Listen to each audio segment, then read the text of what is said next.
Hey guys, I'm comedian Stephen G, here to tell you about my comedic chapters.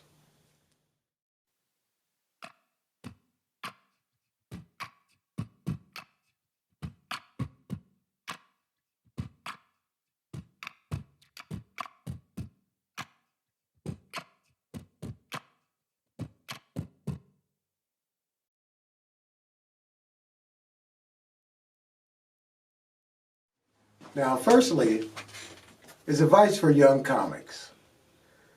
The first advice that I would like to share or give to young comics is don't look for money right away out the gate when you start doing stand-up.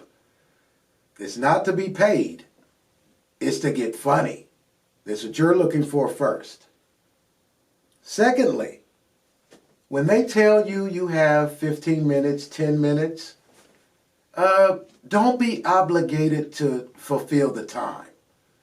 If it's not going well in 5 minutes, say goodnight. You're not being paid, and it's better to have a good leave than a bad stay. You want to impress everybody. The first person you want to impress are the owners or the management. And by staying too long and dying on the stage and killing the audience can be your quickest way out the door.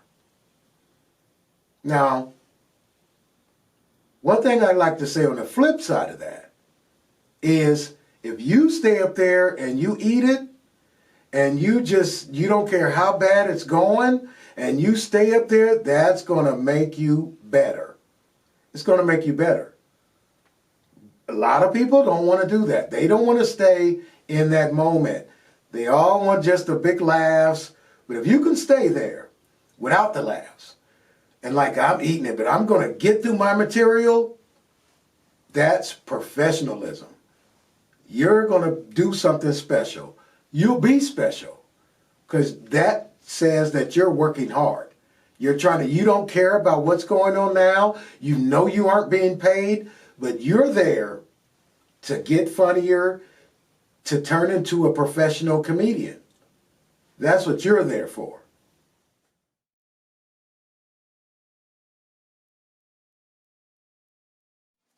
Professionalism. That means a lot of things. Number one, a lot of comics who have been in the game for a long time, they lose sight of this. Just because you're opening up for someone who you want to really, and I mean, you may have 30 minutes and they tell you to do 15 or 10, you do the 15 or 10. You do the time that they tell you to do. Don't go over the time.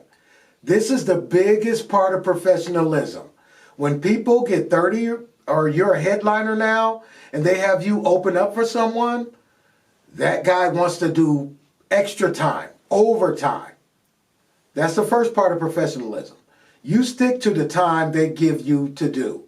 If you're opening for a big acts, that's the biggest way to be out the door. That's the next biggest way to be out the door because you don't stick to the time allotted. They tell you 20 minutes and Earthquake or whoever is coming on next, a national act or someone bigger than you, you stick to the time. You don't try to be in competition with the headliner, per se. Second thing, show up sober. That will be in many of your contracts, if you get contracts to sign before the show. Show up sober, be professional. If they offer you a dinner or drinks, if you know you can't handle drinks, don't drink. Don't drink. It'll be better if you don't drink anyway, even if you do.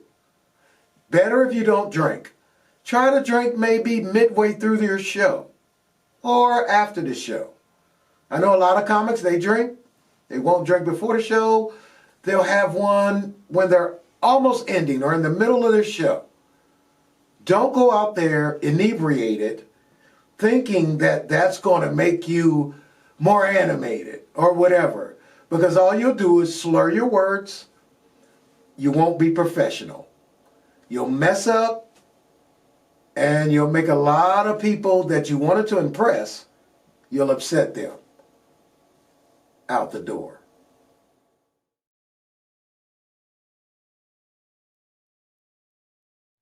Now this is very important.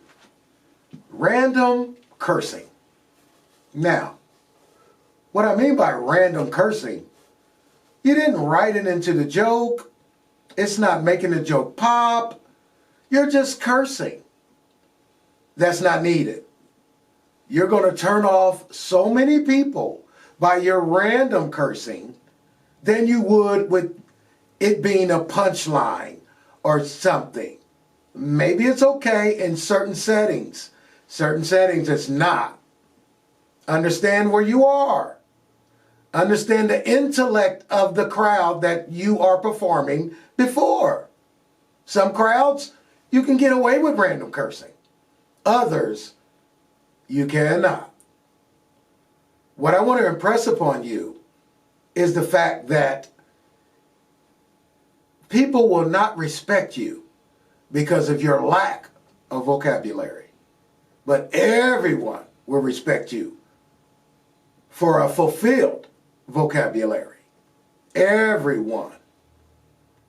So, when you see another comic and he's going out there and he's just randomly cursing, this could be okay with Richard Pryor. A long time ago, where it was shocking. It was shocking to hear those words. Now, it's every day. So, it's better to use your intellect. Search your vocabulary for words that properly go with what you're saying, with your segue or your punchline. Do not just randomly throw out curse words like you're talking on the street with someone. You want to sound smarter, more intelligent than your audience, and then they will totally respect what you're saying.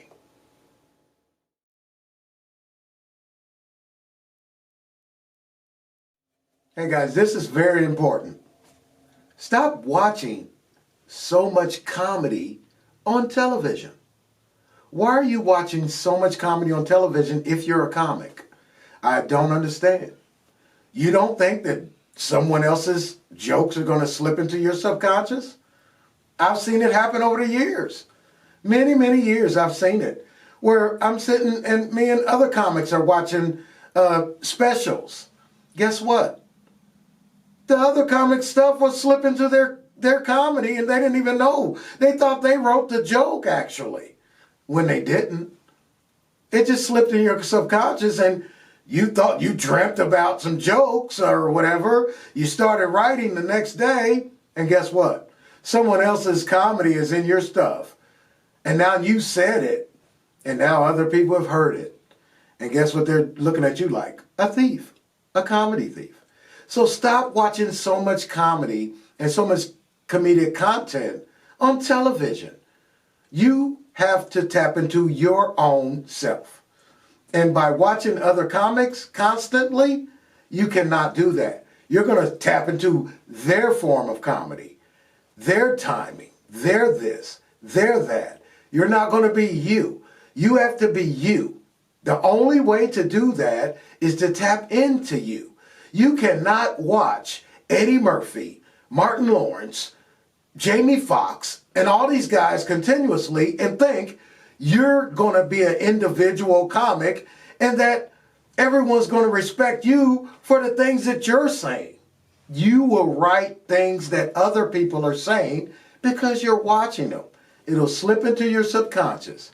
So be very conscious and careful about watching so much comedic content on television.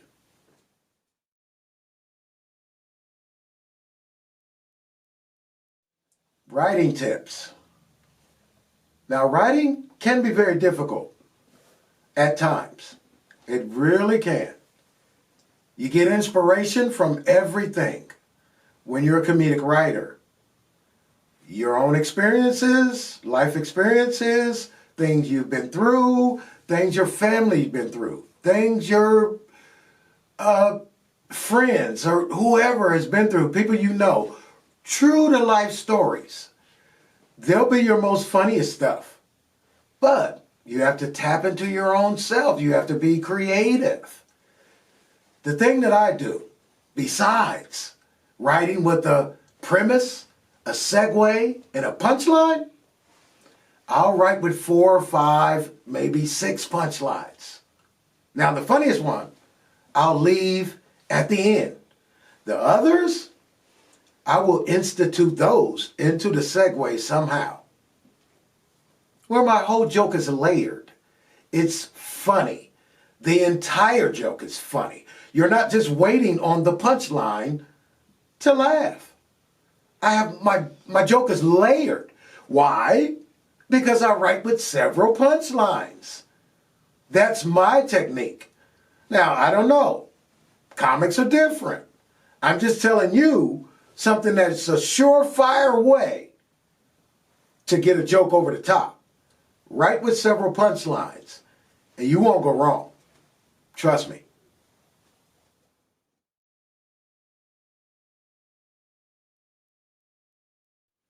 Now, comics. This is very important. Very, very important. Catering to your audience. Now, the first thing to catering to your audience is to get to the show early to see what kind of audience it is. Watch the other comics. See how they struggle. See what works. See what doesn't.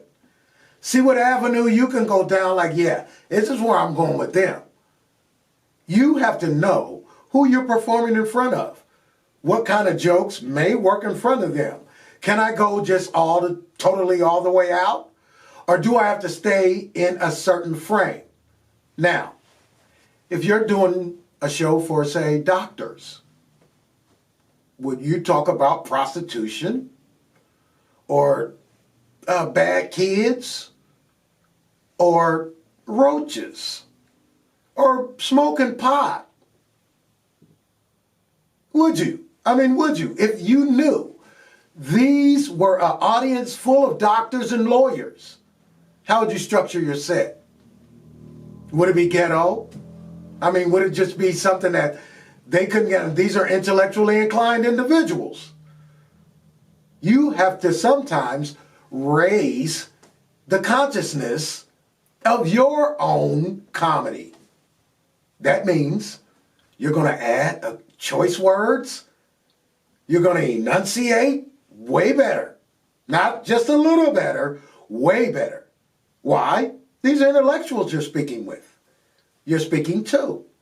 And so, the topics, your subject matters, everything should be above board, above grade. That's why you should always, always seek to become a smarter comedian. That way, you can always come down, but it's hard for, I don't want to say dumb people, but not so intelligent people to come up. Now, intelligent people can always come down, but not so smart people, they can't come up. You understand what I'm saying? You cannot cater to a smarter audience unless you rise above ignorance. Because they're not going to respect your ignorance. They're not. They're looking for something above board. These are above board people. They're looking for something above board out of you and absolutely professional. Not somebody who's just rambling, who's going to talk about sex and whatever, drugs and jail or whatever, being arrested, something that the common thug can agree with and relate to. You're talking to intellectuals. So you want to cater always to your audience. If it's a more white audience, you want to cater more to them.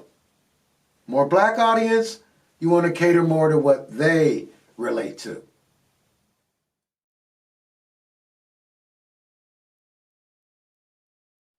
Now, this is very important. Open mic. Who's open mic for?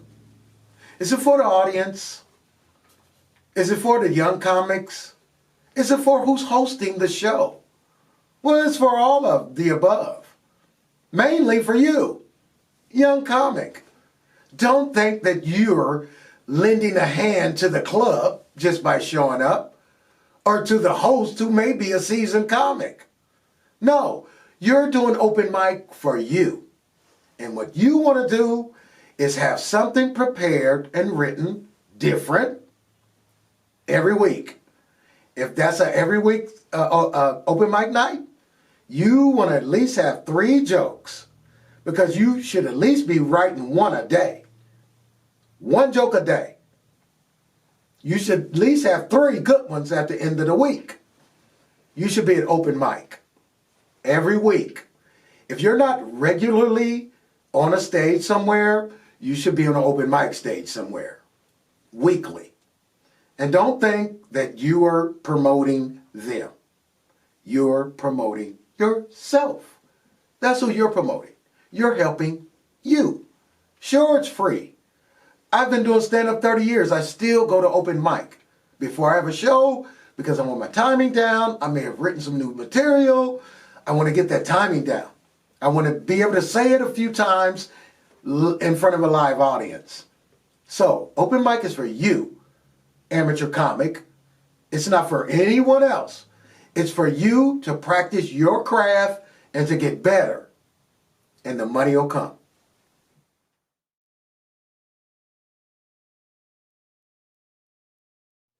Now, comics, when you start traveling out on the road, the first thing you need to understand is leave early. Get to the venue early. You don't know if it's going to be traffic. You're traveling several hours somewhere. You may be on a Greyhound when you're first starting out. I was on many Greyhounds. Before you start flying around the country, if you get to that level, you're going to be on a Greyhound or you're going to be in a car. Leave early. You have no idea what type of traffic it's going to be or what could occur. An accident could occur at any time. I've missed many shows because of that. Not leaving early enough, or not getting to the venue early enough. It could be traffic just in that city. And you're thinking, well, I'm the headliner. The show's at 9. I'm not going to be on till 11. So I'll arrive at 10:30. No. You may wind up late. It's going to cut into your money. It's going to cut into your time. It's going to mess your show up. You're going to disappoint a lot of people. So be early. Be sober. Don't wait. It's okay to look at the entire show. If you're the headliner, it's okay for you to see the rest of the show. You're judging the crowd. I'll tell you one story. A couple friends of mine, we were on a Greyhound bus. This is a long time ago. Tony Roberts and Spanky Hayes, 2 very good friends of mine. We were cutting up so bad on the Greyhound bus. Guess what? Greyhound bus driver kicked us off the bus. We missed the next city because we're just acting a fool. That was a lot of money. That was a lot of money. We're on the Greyhound, but we're making good money. We missed the entire night. I don't know what they did to fulfill the time or the show for that night, but they were pissed when we arrived the next day. We told them what happened. They were really having none of it. They wanted to cancel the rest of the show, but they didn't, luckily for us. And we went on, we did a great show. We impressed the promoter. But I tell you, arrive early with your travel. Leave early. If you're traveling hours away and you're driving, leave early. Leave early. I don't care if they say your hotel room won't be ready until 3 o'clock. You can sit in the parking lot for a half hour. So what? Go see the city. Go to the mall. If you're doing Funny Bones, they'll give you your money off the plane. You can go shopping. Buy an outfit for the show. Always be early.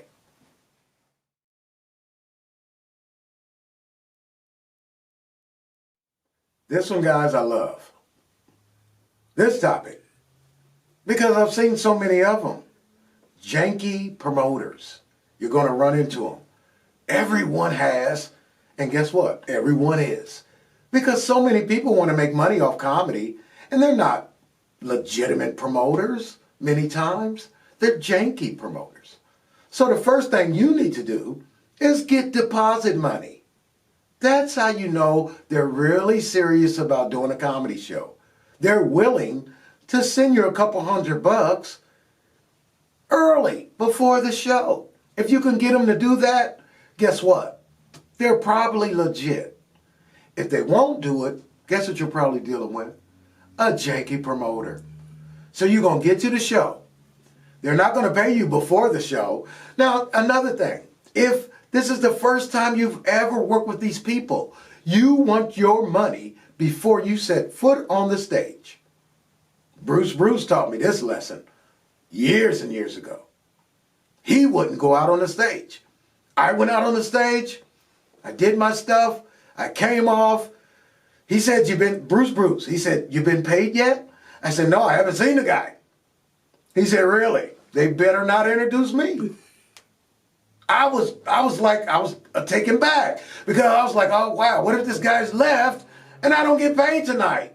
And I've just killed the crowd. It was 5,000 people. It was the outside venue at the park in Detroit, downtown Detroit, outside of the GM buildings. They've got a big space, a big park out there. And we did the show right there in the summertime. And I was thinking, oh, my God, what if I've been had? You know? They tried to introduce Bruce. Bruce! He didn't come out. He was like, get the guy who's paying. Go find him. Bring me my money. Then I'll go out. That guy came running. When they told him, wherever he was, it took about 10 minutes, though, to get him. But he came running. I'm sorry. He was like, bro, I told you, I need the money before I go out. I'm funnier. with the money in my pockets. I had to steal that from Bruce. I'm funnier with the money in my pockets. But make sure you have a deposit for these janky promoters, or make sure that you are paid before you step on the stage. That way, I'm sure you're going to be funnier. But you don't have to try to leave out of the place with alcohol like I did, grabbing champagne bottles from people. And, well, I'm going to have to take these drinks back to my city and sell them. And then they come with your money or whatever. You'd have to go through these drastic measures. Make sure you get a deposit. Make sure you get your money before you hit the stage. You'll have no problems with janky promoters.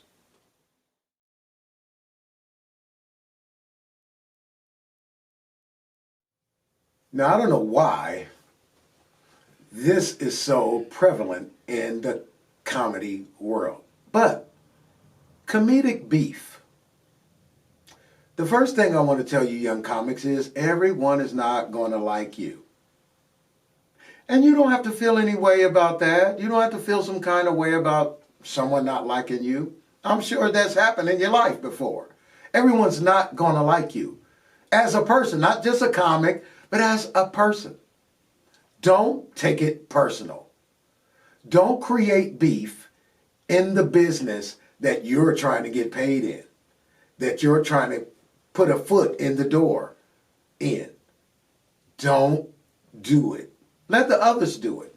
Let the others who have been in the business a while hate on you, if you will. And you'll look like the star. You'll look like the better comic. You'll look like the one with the better resolve. Because beefing with someone over who's funnier or who's done more, who's got the better resume, who knows more people. You know, I know more comics than you know. You know, I mean, a lot of people can say that. A lot of people. And everyone is not going to like you. And so that's why people are creating these cliques now. It's comedy cliques. It's 4 or 5 comedians together, running around together. It's a comedy clique now. This is an individual sport, if you will. An individual genre, career. You're going to be by yourself on the stage. Now, just recently, the Wild 'N Out guys, they're touring with like 3 or 4 of them on stage. I've never seen that before.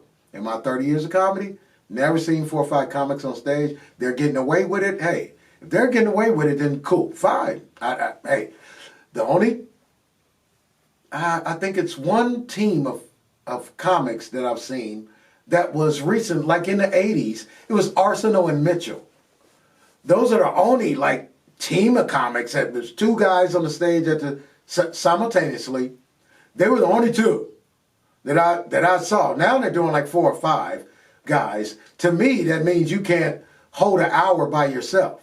You can't do 45 minutes by yourself and maintain this audience and the laughter that comes along with that. You have to be a smart individual to do that. The majority of comics I know are brilliant people. And so it's no problem for them to do an hour. They've been doing it a long time. And then this is another reason why I know so many ex-comedians, because they can't do it. They can't commit the stuff that they even wrote to memory. So, understand, it's very important that you don't beef with anyone. You're there to do your job. If you had a regular job, you would just go there, do your 8 hours and go home. Do comedy the same way. Treat it the same way, with respect. And everyone with respect.